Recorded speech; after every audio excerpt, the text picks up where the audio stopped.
36 ports from Maine to Texas are set to reopen after thousands of members of the International Longshoremen's Association agreed to delay the strike for better pay and protection from job automation. Joining us now to discuss is the president of the National Taxpayers Union, Pete Sepp. It's great to have you here. A lot developing in such a short amount of time. This is really, as we look at this, more of a delay than a solution because the strike could resume in the new year, right? So what's the point here?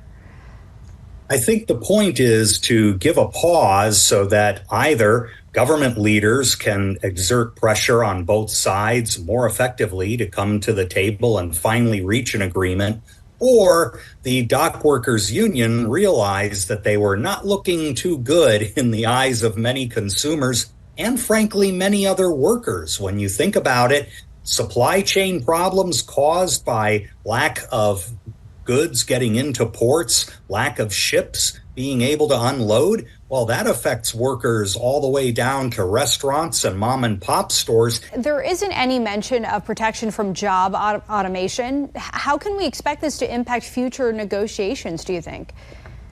Well, there's going to have to be a resolution to this issue. The fact is that U.S. ports are terribly antiquated compared to their peers around the world. The World Bank does a ranking of ports based on their efficiency, moving goods in and out quickly. And most of our ports can barely rank above sub-Saharan Africa in those terms. Savannah in the 22 ranking was at dead last. And we're talking about more than 300 ports that get ranked by the World Bank.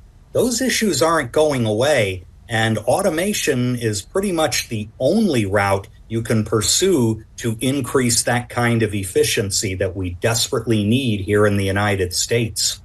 Obviously, we talked about the people directly impacted by this strike. And as we cast a wider net here, you mentioned the supply chain issues earlier and consumers' frustration. What can we expect, do you think, if contract negotiations, all things considered, they are not met by the January 15th deadline? Well, if they're not met, we're going to be putting ourselves through the same exact problems that we began to get just a taste of in these first few days of the strike. You already had folks hoarding various supplies, even though those supplies had very little or nothing to do with ships bringing them in. You could very well see gas futures start to go through the roof, because if the whole eastern seaboard gets shut down again and the West Coast is open, you're going to need a lot of truck traffic to bring vital goods from all the way over there to all the way to the East Coast. President of the National Taxpayers Union, Pete Sepp, thank you for your insight tonight. We appreciate it. My pleasure.